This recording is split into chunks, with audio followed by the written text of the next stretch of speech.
Saludos país, de nuevo aquí Alfonso Torres Ulloa con ustedes para conversar en esta mañana con el doctor Jordani Rodríguez, médico de profesión, especialista en el tema de nutrición. Una nutrición sana es lo que garantiza que la persona pueda andar bien en la vida, conservar la salud física. Sin embargo, vamos a conversar con el tema que tiene que ver con la nutrición y cómo relacionar la nutrición con otros problemas fundamentales de salud, por ejemplo el cáncer o la anemia, o cómo manejar la alimentación frente a una enfermedad como la diabetes. Es decir, vamos a conversar de un tema de salud sumamente importante. Sin embargo, en la prensa de hoy sale una noticia en primera plana: pacientes con síntomas de dengue abarrotan hospitales. Dice la ministra de Salud Pública que prefiere ver los hospitales llenos de pacientes, por supuesto, porque no es de moscas y ratones, pero van 97 muertos por dengue. ¿Qué es el dengue como enfermedad? Que dice la ministra que su primera manifestación es una fiebre alta y recomienda a las madres que al ver que un niño o una niña tenga una fiebre alta, acudir al médico. Doctor Rodríguez, el tema del dengue en la República Dominicana, que uno entiende que se trata de un malestar de salud prácticamente sencillo, que no es una cosa del otro mundo, y sin embargo aquí cualquier problema, por sencillo que parezca, se convierte en una pandemia, se convierte en un gran dolor de cabeza. ¿Qué es lo que pasa en la República Dominicana con el tema del dengue? Bueno, buenos días, gracias por la invitación. Para mí es un honor poder compartir este espacio. Sobre el tema del dengue, sí es cierto que las estadísticas siguen incrementándose y es lamentable, porque si se habla de deficiencia de recursos, falta de recursos, pues no es la consecuencia, no es la causa principal. Yo diría más bien que es una falta de conocimiento de una parte de la población, una falta de información, y pienso que podría servir llevar a la población la información que realmente necesita. Sí, el Estado, se ven campañas, se ven políticas de información que se está llevando a la ciudadanía. Vemos grupos, organizaciones privadas, públicas, que están poniendo de su parte, aportando, llevando información a los barrios, haciendo campañas. Se ven las campañas de fumigación, pero a pesar de eso es lamentable ver cómo las estadísticas se incrementan. No solamente es para los pobres, esto afecta a cualquier clase social, como es el caso, por ejemplo, recientemente, de ayer prácticamente, falleció un joven talentoso, Luis Reynoso, me parece su nombre, que está empezando a moverse en los medios de comunicación, estaba empezando, lamentablemente falleció por causa del dengue. Entonces, vamos a decir que esta familia no tuvo la información. Sí, tuvo informaciones, pero no depende de ellos. Ahora, algo que es muy preocupante también es la automedicación. Vemos pacientes que entienden que presentan una fiebre y entienden que es la misma fiebre que puede presentar un resfriado y se automedican, no acuden inmediatamente a los centros de salud. Entonces pienso que por ahí anda la problemática. Es una automedicación, es la misma población que malinterpreta sus síntomas y no acude inmediatamente entonces a recibir la atención que realmente necesita. Entonces yo pienso que más va por ahí la situación. Las medidas de prevención de la población para evitar el dengue u otra patología sencilla que se convierte aquí en una tragedia. Claro que sí. Bueno, el dengue es una de las enfermedades tropicales, como tenemos también la leptospirosis, que hubo un tiempo atrás que se hizo mucha campaña por la leptospirosis, y más para estos tiempos que aumenta la temporada ciclónica, pues que hay inundaciones. Pero la leptospirosis tiene que ver con la mordedura de una rata. No, la orina de la rata que contamina los alimentos, pero también se necesitan hacer medidas preventivas para la parte de la leptospirosis. Ahora, con el dengue, que es tu pregunta, pues están las campañas, están las jornadas, tapar los tanques que acumulan agua, esos reservorios donde se puede producir el mosquito, Aedes aegyptus. Entonces, la población sabe esto, pero no es tan diligente, echarle cloro a las aguas también. La formación está, el pueblo la tiene. El asunto es la mala interpretación y la automedicación. Yo pienso que ahí que está realmente la situación, el problema. Hablemos de nutrición. El ser vivo es lo que come. Eso es cierto. Para mí la alimentación es fundamental, sobre todo a partir de mi cultura agronómica, todo ser vivo, sea una planta, sea un pescado, el ser humano o un animal, es básicamente lo que come. La nutrición, la importancia de la nutrición y su relación con enfermedades que hoy son un gran dolor de cabeza, de que una persona con una enfermedad terminal simplemente tiene que abocarse a la muerte. Ahí sale la información, hay que hacer un trasplante de hígado a una joven y eso cuesta 45 millones de pesos. Y la madre no gana ni siquiera 1,000 pesos de salario. Entonces, vamos a ver qué pasa. Alimentación y su relación, su vínculo con enfermedades fundamentales para el ser humano. Claro que sí. A través de los tiempos, siempre se le ha dado la importancia a lo que es la alimentación. Es bien como dices, uno es lo que come, y es así. Se relacionó bastante la alimentación con las enfermedades cardiovasculares, las cardiopatías, como también las diabetes. Y es bueno que la población entienda que la alimentación es fundamental, es vital. No cualquier tipo de alimentación, por supuesto, sino tiene que ser una alimentación balanceada, equilibrada y adecuada para cada individuo. Porque a veces creemos que lo que le funciona al otro también me funciona a mí. Y no es así. Cada persona tiene sus necesidades, sus requerimientos. Y por ende, la recomendación es, por supuesto, que acuda a profesionales del área que puedan orientar correctamente para que las personas puedan consumir los nutrientes que realmente necesita. Con relación a las enfermedades y la vinculación, el cáncer, realmente es lamentable ver cómo muchas enfermedades, muchos tipos de cánceres pueden ser prevenibles, simplemente con cambiar hábitos alimenticios, hábitos rutinarios, la dieta específicamente, y no se toma esto en consideración y las personas deciden vivir su vida de manera sedentaria, sin hacer ejercicio, llevar una dieta alta en grasas, y entonces esto permite y favorece a la aparición de cánceres. Lo de un cáncer tiene que ver con una célula que lo produce. Claro que sí. Esa célula, ¿en qué ambiente se desarrolla? Porque entonces ahí viene el tema de los azúcares y el tema de los carbohidratos que se convierten en azúcar, la cultura alimentaria del dominicano, arroz, habichuela y espagueti, arroz, habichuela y carne, con una gran carga de carbohidratos. O el café, que tomamos café 4 o 5 veces al día, siempre con azúcar, o que tomamos el té, o la bebida gaseosa embotellada, la Coca-Cola, la Pepsi-Cola, el refresco rojo. Entonces, la alimentación ahí juega un papel fundamental. Claro que sí. Y el tipo de células, entonces, habrá que buscar una alimentación adecuada para que las células cancerígenas, o que ayudan a mantener el tema o el problema, encuentren un ambiente diferente. Claro que sí, claro que sí. Mira, para poder encontrar soluciones, es bueno conocer los orígenes, la naturaleza del problema. Y para que los televidentes puedan entender un poquito cómo se origina un cáncer, fíjense, para iniciar de manera natural, de manera fisiológica, en nuestro organismo tenemos millones de células. Tú, Alfonso, tienes millones de células ahora mismo, que constantemente, y en este momento, aunque tú no lo sientas, ellas están creciendo, están multiplicándose, otras están desgastando y otras están muriendo. Entonces, esto ocurre, este ciclo se da durante todo el día. Tú no lo sientes, pero está sucediendo. Ahora, ¿qué es lo característico de esto? Que lo hace de una manera controlada. De una manera controlada, organizada, y mantiene así un equilibrio. Desde que nacemos hasta alcanzar una edad adulta, pues este crecimiento, esta multiplicación de las células está de una manera acelerada. Llegamos a edad adulta y aquí se enlentece un poco este proceso. Ahora, ¿qué ocurre? Cuando una célula se va a multiplicar, se va a dividir en otra, en ese lapso de tiempo puede ocurrir una alteración, específicamente en el ADN. El ADN es una sustancia, un componente de las células, que es la que tiene que ver con todo lo que es la función de la célula. Entonces, al momento de la duplicación de esta célula ocurre una alteración. Entonces, en esta alteración se produce entonces una célula anormal.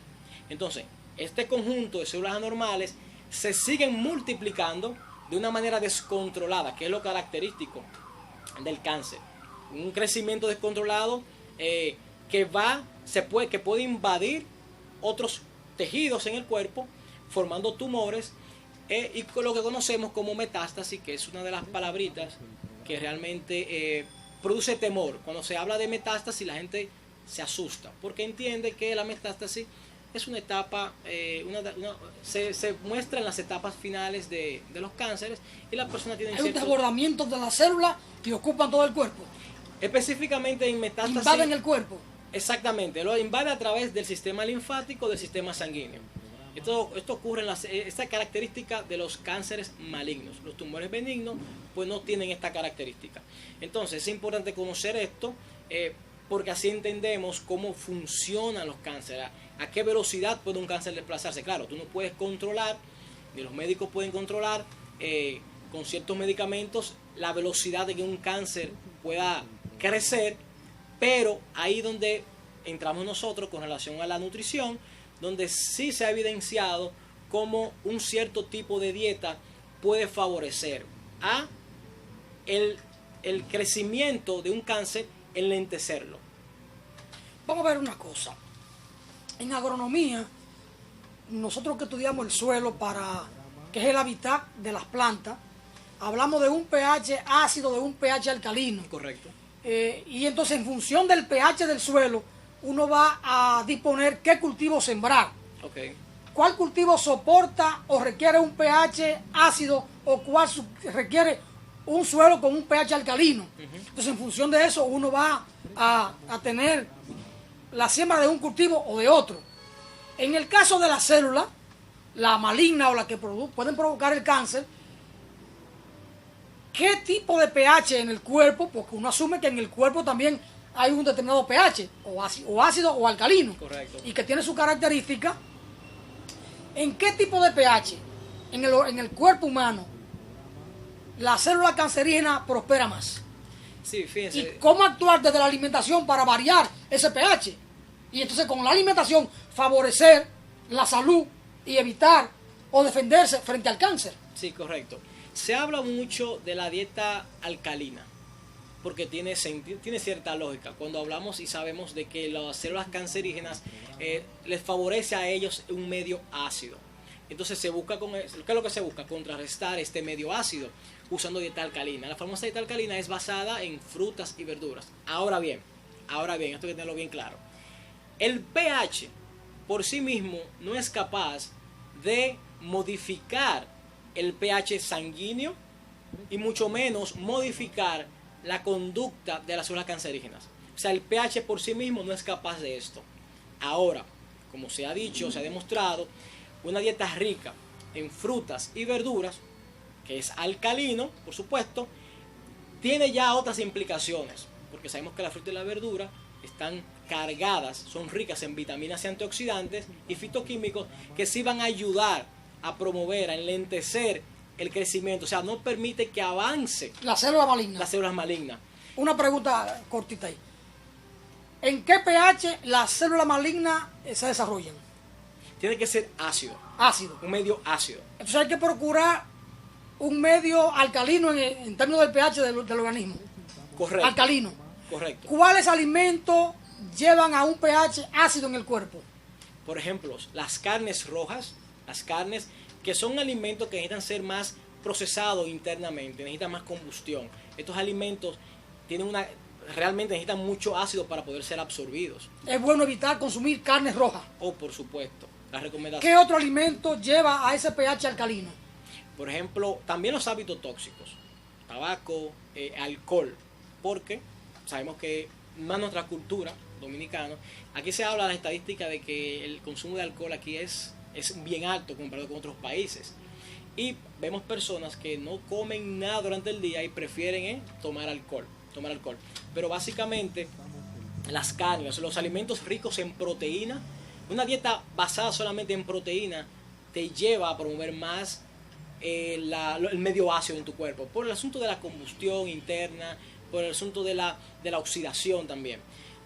Pero siempre va a ser importante seguir las recomendaciones de consumir las verduras y las frutas, abundante agua, abundante líquido sobre todo. El ambiente de la acidez en el organismo ayuda a desarrollar células cancerígenas y a multiplicarse más rápidamente. Claro que sí. Entonces, ¿cuáles alimentos ayudan a lo contrario a un pH alcalino? Sí, claro que sí. Hablaba ahorita de la dieta alcalina, ¿no? Entonces, La recomendación es que usted pueda, las carnes se pueden consumir, por supuesto, porque hay cáncer que son, hay carnes que son de consumo, de un consumo seguro. La recomendación es que usted no sobrepase las 18 o 20 onzas de carne durante una semana. Esa es la recomendación. Una o dos veces a la semana poder consumir carnes rojas a una porción moderada. Y ahí tenemos el té verde, que es un potente antioxidante. Las frutas, por supuesto, vuelvo y repito, y las verduras, por lo que mencioné de los antioxidantes que conlleva, que tiene, las vitaminas, por supuesto, y los fitoquímicos. También tenemos, por ejemplo, la ingesta de líquidos, de agua, e incluso en el mercado podemos encontrar numerosos productos basados en verduras, o sea, licuados, que podemos consumirlo. Ahora bien, ahí surge también la incógnita sobre los aditivos y los conservantes, que es otro tema, otro punto interesante, que realmente no podemos generalizar de que todos los conservantes o los aditivos que se le mezclan, que se le añaden a los alimentos, no podemos generalizar de que todo esto realmente interfiere o es un factor de riesgo para el cáncer. Por eso mismo, porque no podemos generalizar. Hay muchos aditivos que sí que no han demostrado ser dañinos o no inducen a riesgo de cáncer. Por eso no podemos generalizar en este asunto. Lo más recomendable es enfocarse en consumir una dieta más basada en lo natural, más acercado a las frutas, a las verduras. Muy bien, si todos los conservantes o preservativos no son negativos, pero uno puede identificar cuáles sí y cuáles no, lo mejor es evitar la comida en lata, por supuesto, o los refrescos en botella o en galones, porque para que se conserven tienen que tener unos químicos que pueden afectar la salud. Doctor, está muy de moda hace ya unos años en el país y en el mundo, en la cultura culinaria de la humanidad, el tema de los microondas para cocer alimentos rápidamente o calentarlos. Hay quienes han dicho, y yo me inscribo en esa corriente de ese punto de vista, de que microondas, por el mismo tema de la onda, puede ser dañino. ¿Hasta dónde hay un vínculo, una relación en los alimentos cocidos o calentados en microondas y el tema de la salud? Mira, realmente se ha hablado muchísimo sobre eso, pero realmente no es así. Porque los alimentos realmente no mantienen las ondas dentro de ellas. Donde viene el problema es en los envases que tú utilizas específicamente dentro del microondas.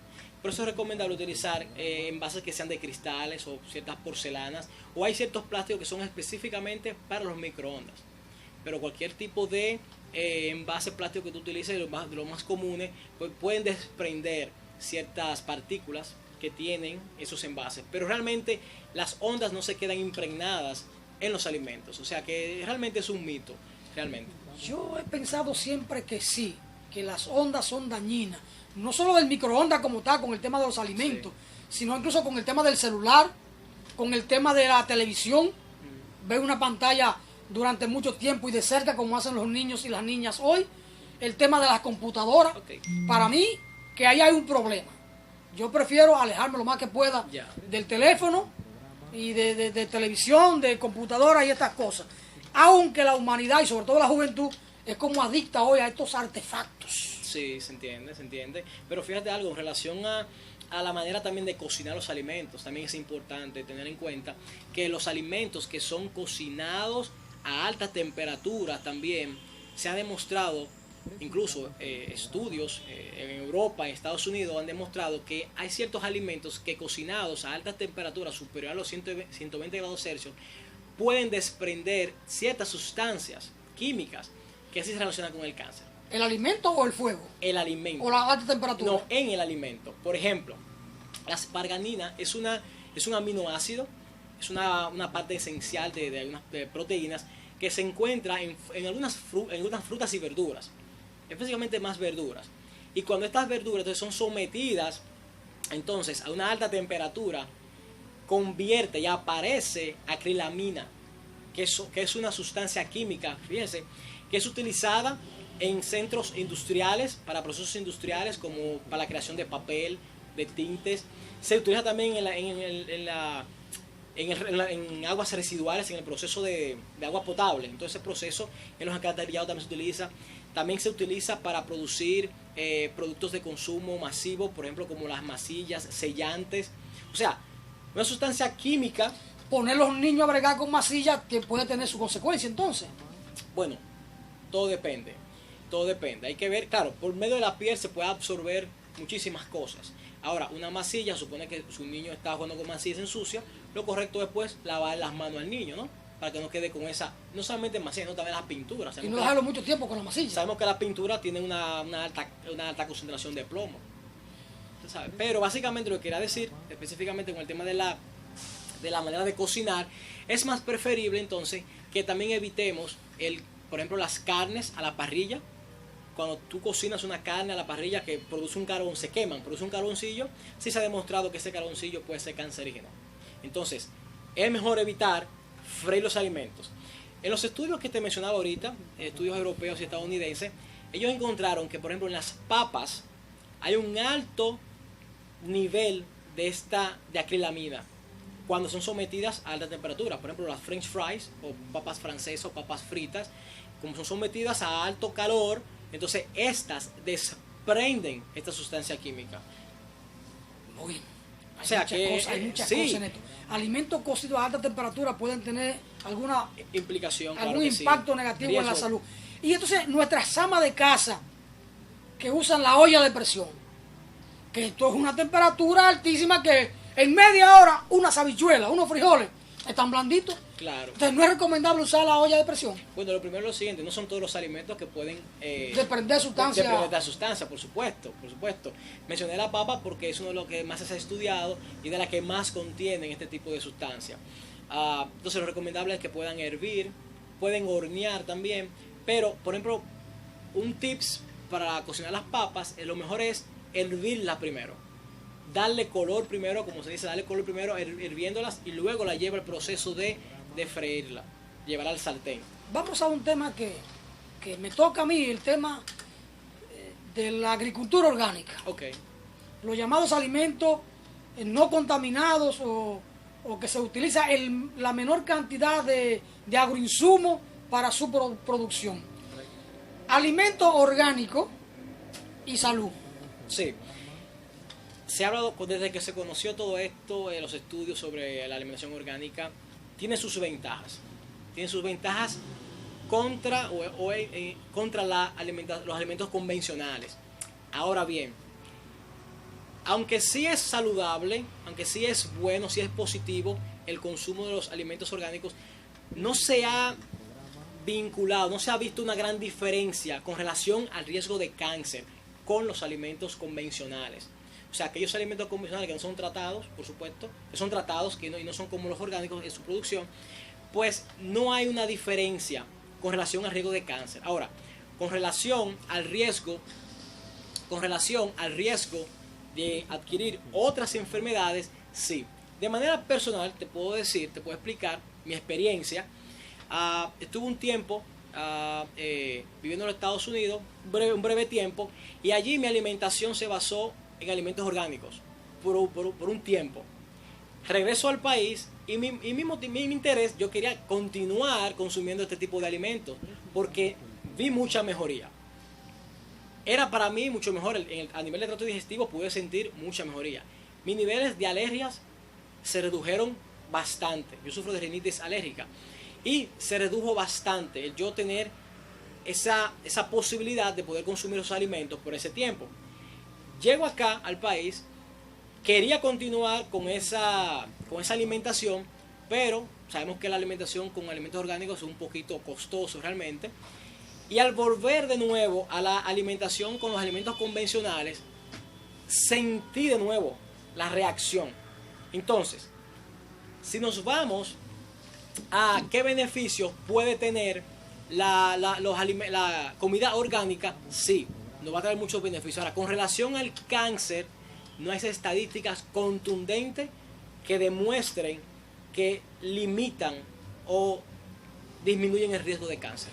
Pero si el organismo está estable, está funcionando bien, es posible que eso ayude, definitivamente. Una última pregunta, porque el tiempo se nos fue hace rato. ¿Cómo va a ser? El tiempo se nos fue hace rato. Nosotros aquí en el país consumimos mucho azúcar. Y hay una parte de la población que consume leche de vaca. Azúcar, leche de vaca. ¿Cómo todo esto ayuda al desarrollo, al hábitat adecuado para las células cancerígenas? Perfecto, fíjense. El azúcar en sí mismo no va a promover el cáncer. Ahora bien, sí hemos hablado de sobrepeso y obesidad, que sí, un uso excesivo del azúcar, un consumo excesivo de azúcar, te puede llevar a sobrepeso y obesidad. Entonces, aquí sí la obesidad sí es un factor de riesgo para el cáncer. Con relación mencionadas a la leche, pues la leche es rica en proteína, también tiene un tipo de azúcar, que es la lactosa, pero esta es saludable, o sea, no hay inconveniente con esto. Ahora, la leche de vaca, por supuesto, tiene un gran contenido de grasa. La recomendación siempre es usar leche descremada, ¿no? Esa es la recomendación. Evitar el sobrepeso, porque las grasas, pues, son factor de riesgo, inducen al cáncer. Entonces, es importante que controlemos el peso y lo que consumamos. O sea, la sugerencia mía es que ustedes puedan empezar a consumir dietas basadas más en frutas y verduras, carnes moderadas, como mencioné anteriormente, y abundante líquido. Y por supuesto, nunca se puede olvidar, y es donde las personas más se quejan, es en la actividad física. Es ejercicios cada día, aproximadamente 10 a 15 minutos cada día. Se puede ejercitarse. Es la recomendación. Mínimo, claro que sí. Bueno, gracias al doctor Jordani Rodríguez por esta interesante conversación. Ojalá que pueda volver con nosotros, claro, quizás un viernes, para seguir con estos temas tan interesantes, porque hoy enfermarse en la República Dominicana está prohibido. Como también está prohibido morirse. ¿Quién puede costear un entierro? Pero ¿quién puede costear una enfermedad? Es decir, ¿quién puede costear el tratamiento de una enfermedad para recuperar la salud? Lo mejor es no enfermarse y lo mejor es no morirse, porque entonces no habrá con qué costear los problemas de salud para recuperar la salud, ni para enterrar a un vivo que haya muerto. Porque si hay un muerto, porque había un vivo. Señores, muchas gracias por estar con nosotros. Al doctor Jordani Rodríguez, gracias por compartir estas reflexiones con nosotros. Esperamos que esta no sea la última visita suya aquí a los emblemáticos del